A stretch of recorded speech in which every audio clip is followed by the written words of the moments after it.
Hi everyone, this is the last page in my repurposed book. So I'm just applying gesso and it's the inside cover which I'm using as part of the page. So just applying the gesso before we start. And this is a sort of fun page with a Halloween theme. Now I'm using StencilGirl products heart, no, it's door to heart stencil. And I'm spraying some Lindy's Stamp Gang sprays. That was Freaky Friday Lime or Freaky franken-lime. We've got Glory of the Seas Gold. We've got some Lemon Zest Glimmer Mist. I'm still going through my Glimmer Mists from years ago.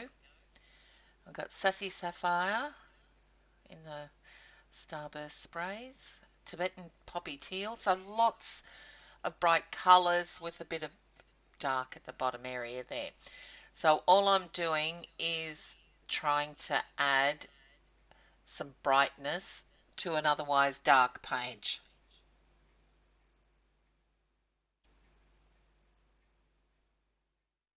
And I've just set a piece of paper down over it just to blot off the excess sprays.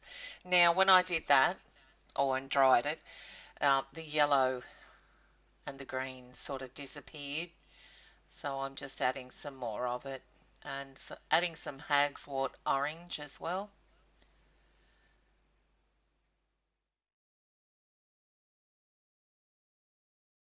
Because those colours are going to show up in certain areas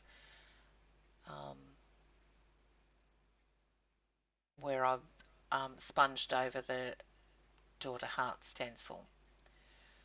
So I'm just mixing up some titanium white acrylic paint with some Mars Black, Paynes Grey and Prussian Blue.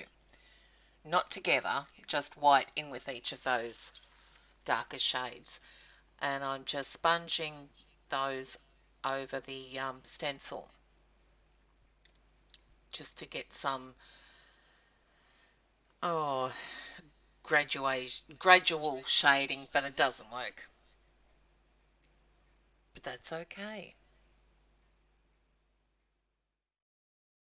It's not too bad. Could be better. So all I'm doing here is creating a mask of that stencil. So I'm just tracing around the outer edge roughly with a lead pencil, and I'll just rip that out and use it as a mask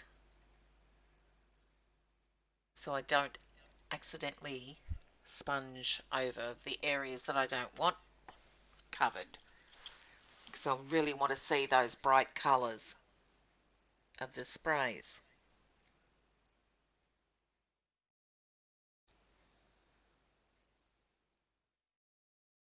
Certain areas I did use some scissors.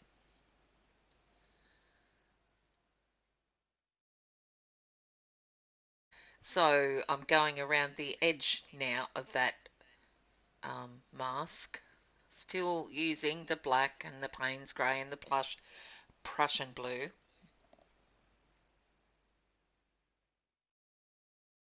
And I've also got that tree branches stencil there in position.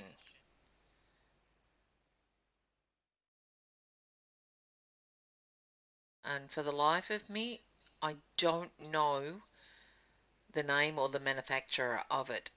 I'll keep moving that stencil. I see here while watching it, editing it. That's okay, you don't really notice. Yeah, what am I looking for there? I ran out of paint.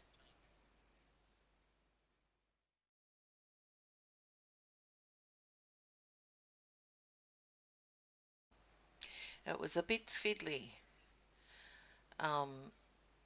Trying to keep that stencil in place without moving. You can see I've moved it.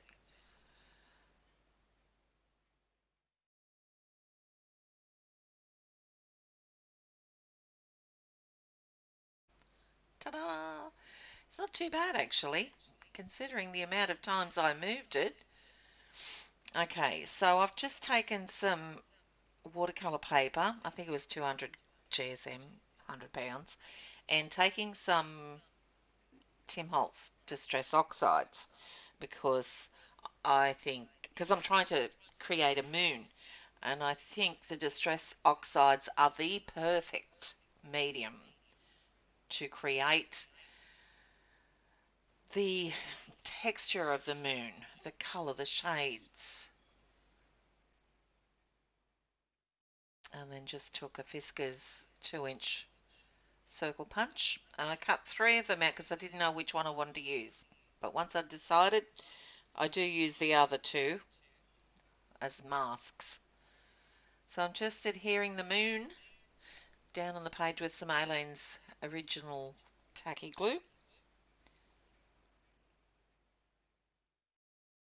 And I thought the moon should be black in a type of silhouette. The branch over the moon should have been black. So here I am just trying to trace it before I eventually colour it in with a black marker.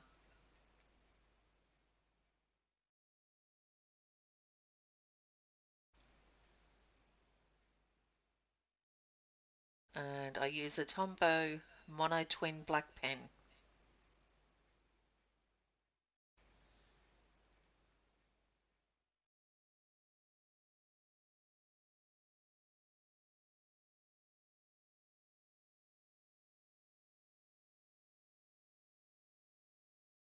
It sort of gets lost amongst all that, so I thought I'd try and shade it.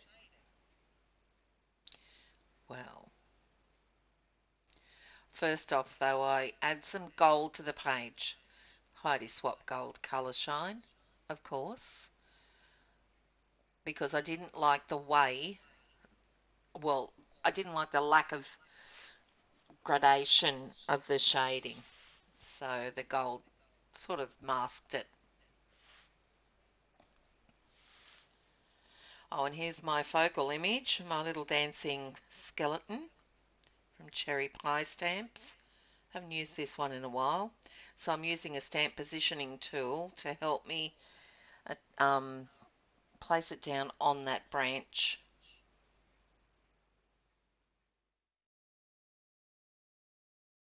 Using Memento Tuxedo Black dye ink.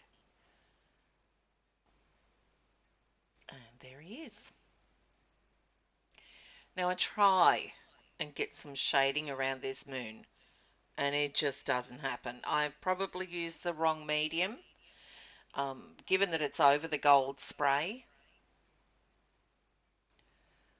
So I'll try and fix that later on. So I'm using Prussian blue and white.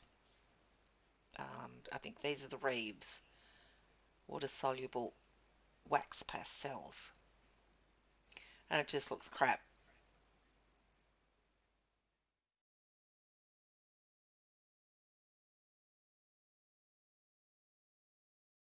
Oh, I'm just covering up that area down the bottom that wasn't painted over or sponged over. Now the title. I decided that I wanted to put the letters within little tombstones. And I started to mask off the rest in peace, but then I decided it needed it, so I left it in there. So I really just copied it from Google Images and pasted it into a Word document, shrunk it and copied and pasted it for the amount of letters that I needed.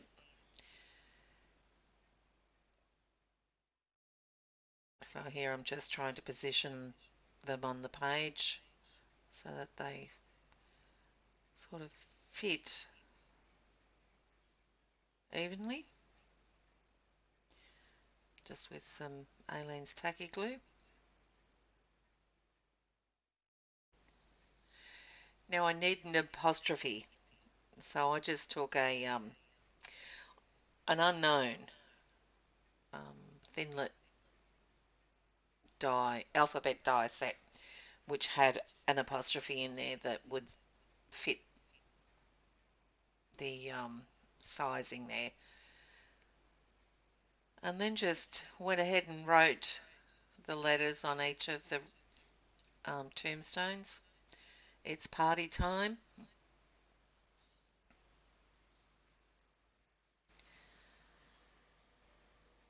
And I thought it needed a little bit something extra, so I added a gold gel pen to the sides of those tombstones. Now I try and fix up the moon.